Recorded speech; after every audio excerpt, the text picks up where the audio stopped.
I don't know how much of this is planned and how much of this is actually. None of it's planned. None of it's planned. Okay, Come on now. It's not exactly. I as hate much- plans. The last time I was on this show, it was Morgan doing it. Really? Yeah, because here's the thing.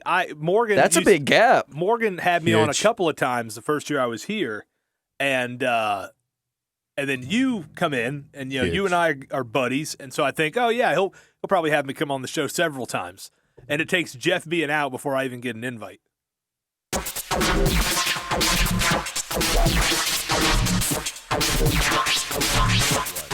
Welcome to Access Sports Weekly here on AccessWDUN.com. Bo Wilson, beside Caleb Hutchins this week, as we welcome everyone into the show, and our producer who's behind his own little camera, Seth Chapman. Welcome, guys. What's happening? I'm just glad to be here. You're good. You're Yeah, good. Hey, the invite only took 2 years. I know, right? Yeah. Yeah. No COVID, no Todd Starnes. No, but we do have football. We do have football. We sure do have football, and we welcome Caleb here to the show today as we are talking high school football and the abundance of games that we've had despite COVID-19, Caleb. Yeah, I was about to say COVID isn't over. It's just we're just kind of doing stuff anyway. But no, I mean I'm not complaining about that by any stretch. But no, I mean we've 2 weeks now under our belt, starting to feel like a little bit of a rhythm. I'm feeling good. So would you have thought to yourself at this point as we head to week 3, which is Friday, is September 18th, that we would have high school football, much less 3 weeks into it? You know, I really didn't know what to think. It honestly reached a point where people would ask me, "Do you think we're going to have it?" And I just gave up. I don't know. I don't know if we're going to have it or not. I did feel pretty confident once we got to like the middle of August and the GHSA was sticking with that September 4th start date, that it was going to happen. The only question at that point was, would you get a couple of weeks into it and then have, something happen that ends up the season gets called off? Well, we're 2 weeks into it now, and certainly it's 2020. Nobody knows what the future holds, but I mean, we're 2 weeks into it at this point now, and we're still rocking and rolling. I think at this point we've got all of our games on tap for this weekend. We haven't had any alterations at this point. Now I know that we've got a couple of games that are being played this week because other games that were earlier scheduled got canceled. But teams have been adapting well, I think, and it's just really good to see. A lot of coaches have said it, but just to have the players able to go out there and play feels like a win. Before the games were even played, just having the teams back on the field felt like a victory. Well, it's going so well at this moment that Hall County School District decided to increase stadium capacity now up to 40%, I think, is what they're allowing inside the stadium. So that is good that stadium capacity is going up for, all the students and the football players. You only have a half stadium full, if that, less than half. So you don't have too much crowd noise, but if we could at some point before the season's over at least get up there near 80%, I think that'd be a huge win. Well, by the way, a lot of school districts in Northeast Georgia are going 100% capacity. Pretty much every school district north of Hall County is going 100% capacity right now. So, I mean, some schools are already doing that. I do wonder if it was a coincidence that Hall County decided to expand the seating capacity on the week that the Flowery Branch Gainesville game and the Battle of Oakwood are both taking strategy. place. I don't know if that was coincidental, but it seemed awfully convenient. Yeah, we need more seats for this week. Yeah. Just a few more, guys. Yeah, I remember when I went to White County that I got there a little later than I usually do. I was thinking like, okay, weird times. I'm not going to have such a hard time park. I was wrong. I was dead wrong. Well, see, I went to Flowery Branch and I worked around that program for a number of years, and people seem to think that I still have like connections, like I can still get things done there. Because I've had like 3 different people contact me this week, like, "Hey, do you know how I can get into the Flowery Branch Gainesville game?" I'm like, a ticket. I don't know. I mean, purchase a ticket. Yeah, they're doing that GoFan app or whatever it's called. Yeah. So, well, speaking of that, the stadium capacities.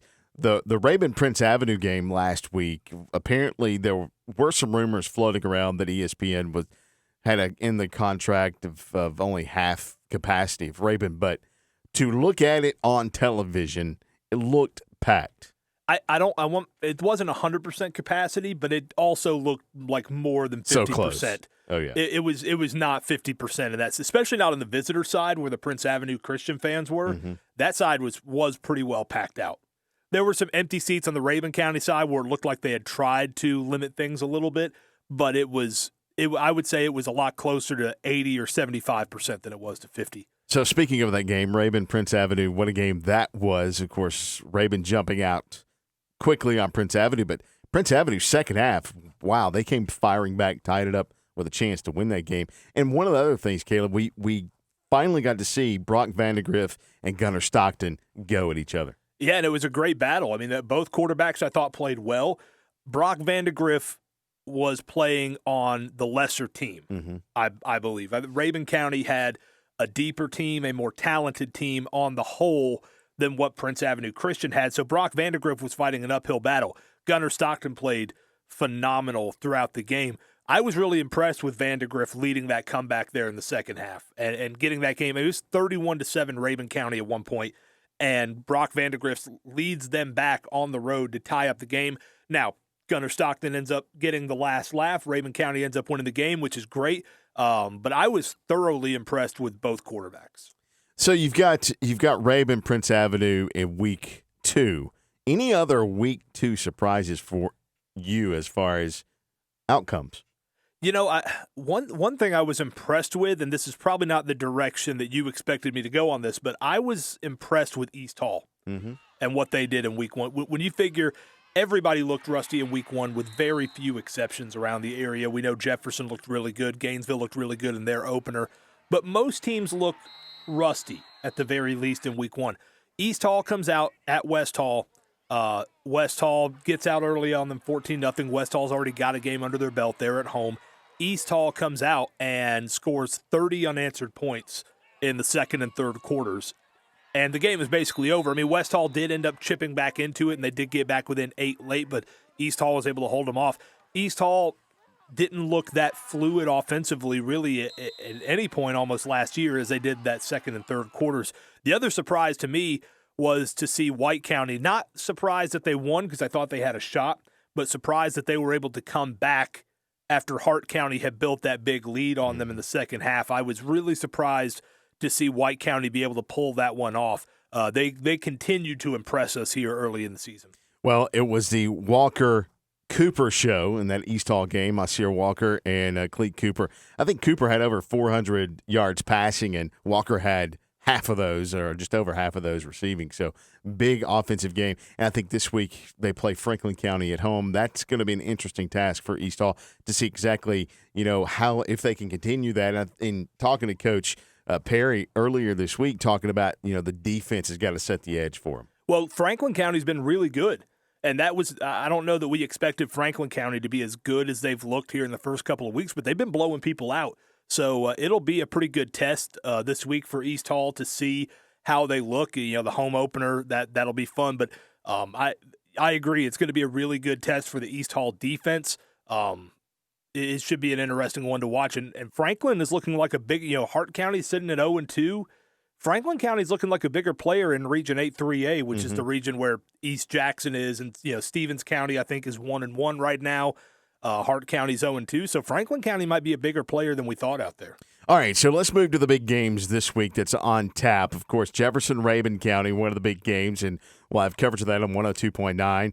You can check that one out. Gainesville Branch, also the annual rival game between the two. That's going to be on 94.5 FM The Lake. And Johnson-West Hall, the M550 WDUN game of the week there. So, Caleb, out of these 3 games, what say you?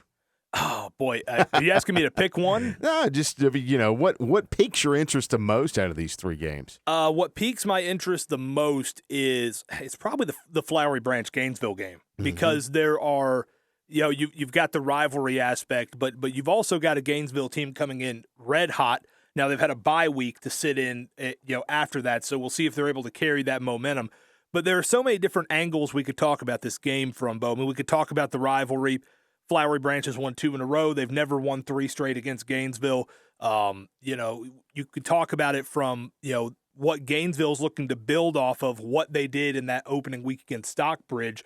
And, Gainesville, we talked about this on the Thursday before that Gainesville went over Stockbridge. That remember last year, Gainesville went to Mary Persons, or excuse me, they were hosting Mary Persons, and they had a really impressive win over a really good Mary Persons team. And then the next week, they kind of looked flat against North Forsyth. Well, now here they are in an almost identical situation where they looked so impressive against Stockbridge. Now, the difference this time, they do have a bye week, but, you know, the maturity of that program as Heath Webb continues to build that thing, you know, are they able to come into this Flowery Branch game this week and not have sort of the down week that they had against North Forsyth following the Mary Persons game last year? You could also talk about it from the standpoint that Flowery Branch looks like the exact inverse of the team that they were last year, where when you got late in the year last year, they had some struggles offensively, but they were so locked down defensively.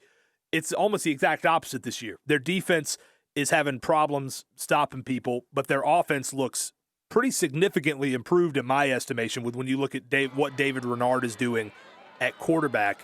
I think he threw for 380 yards against Dawson County. Yeah. That's not something he was doing last year. It's more of a balanced offensive attack from It is. And you still got Jason Ellingham doing his thing at running back. Renard, and Ben Hall talked about this in the Kickoff 2020 magazine. He said, you may see David Renard be more of a factor in the running game. He has been so far this year. So you've got a real running game going there, and then David Renard now able to provide what he's been able to provide in the passing game.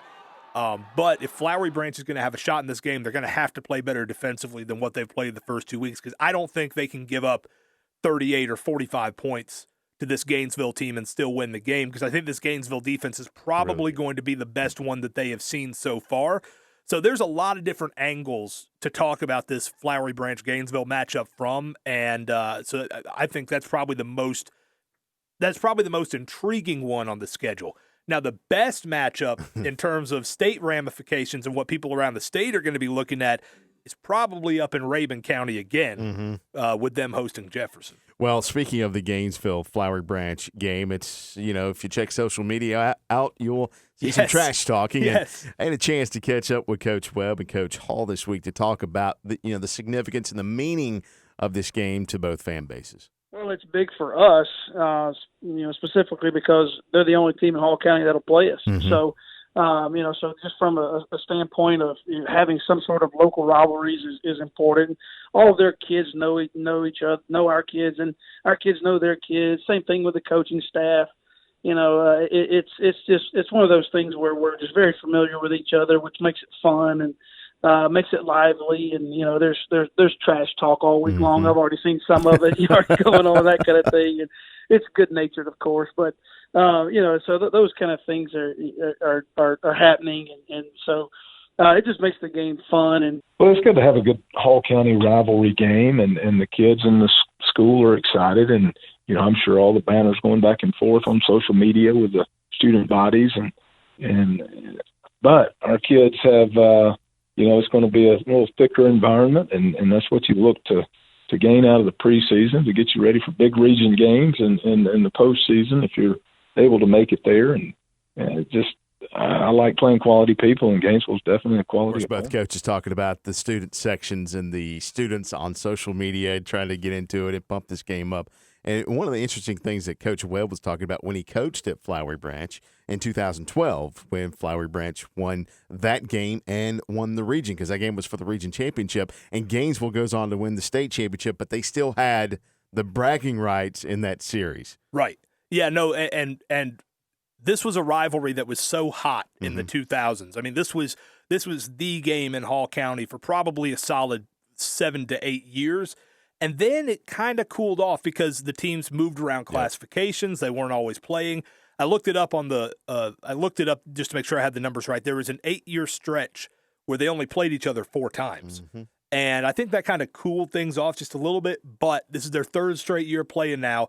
And you're right. You look at social media, there is no question the rivalry is very much in full swing this year, which only adds to it. And this is really the game where you are disappointed that you're not going to be able to have a packed stadium. Right. Because, no doubt. Boy, I would love to see the Branch with this kind of environment if we had full 100% seating capacity in it, because that place would be rocking. I mean, the Flowery Branch fans would be out in full force. The Gainesville fans would be out in full force.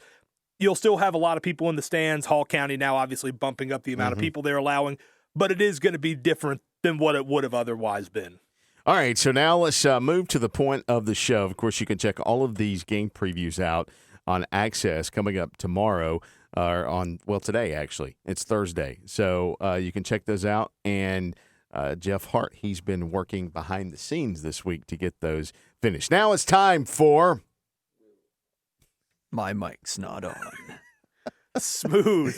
I was rearranging stuff. And I'm going to drop the voice for this. I you was rearranging stuff. You can't limp in like that and then do the cool voice. That's not going to work. I forgot to turn the mic on. I did. You started to lead up and I was ready, and then you All right, let's just filtered off for a second. Okay, and I was so maybe you adjusting can things. let's just circle back around. All right, circle. Let's Okay. Okay, give us the voice and give us the intro. WilHart Team of the Week. I don't know why I turned the mic off. See, why'd you do that? You were so good. You're there going to have that to you do like a rewind of your this confidence. on screen. Your confidence. Let's do is this shot. again. Your confidence. Let's do is this shot. again. Okay, yeah.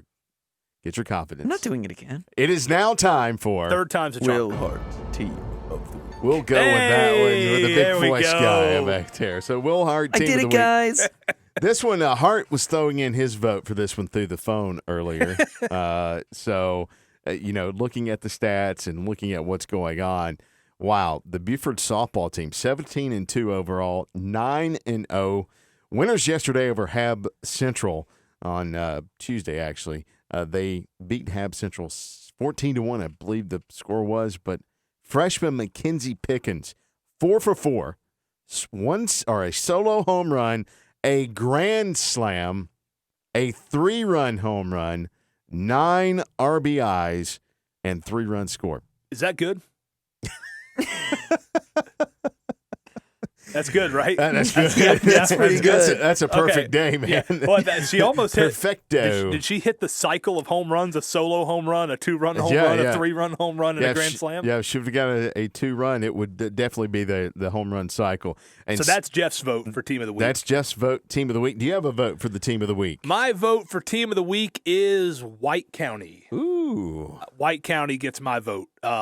With what they did on the road at Hart County last week. Can we start specifying the sport?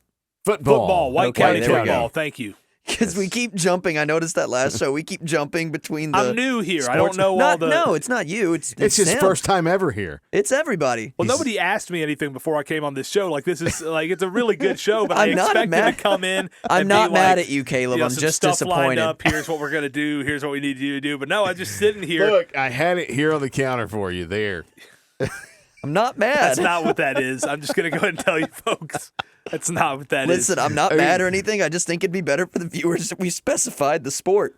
White County football beating Hart County. That was a crazy game. It was a crazy game. And what I was talking to Tim Coakley on the scoreboard show after the game. I mean, what J. Ben Haynes did in that fourth quarter was special. No doubt. This is a White County team that has the feel of a special team. Even though it's early in the season, we got a lot of football left. There are some teams that you just watch and you just get that vibe from them. This White County team is one of those. Which is now a top 10 team in Class 3A. The rankings are out now? They busted up into the rankings. So good. First time in a long time. They deserve it after that one. So White County is your pick. Seth, do you have a pick this week? I think all of our teams are really doing Oh, good Lord, Seth. Lord. really great. I didn't say I didn't have a pick. Oh, I'm just okay, starting okay. my pick. I'm building suspense. I am so suspended here. Actually, no, you're seated on a Yeah, I chair. know. You're not suspended. I- Well, you're suspended by the chair. That'd be correct. I'm going to side with Caleb.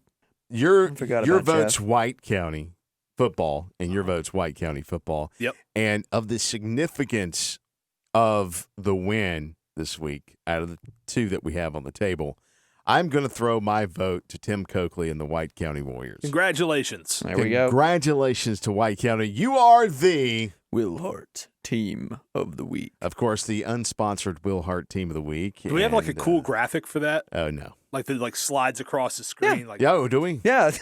Do you not watch the show, Bo? I don't get that far. I am deeply hurt. he watches like 3 I'm minutes. disappointed. Thanks, Dad. I'm disappointed in you, son. So, Caleb, what's on the tailgate and the show this week? We got a lot of good stuff. We're going to talk about all these games. We're also going to talk about the Battle of Oakwood because that's one that I'm going to be keeping my eyes on also. I've caught up with Crofton Montgomery at West Hall and William Harrell at Johnson. There's some intrigue coming into this one. You've got West Hall right now on a 12-game losing streak dating back to last year, and they have been so close in the first 2 weeks. Both of their first 2 games, they had double-digit leads in the second quarter and weren't able to hang on.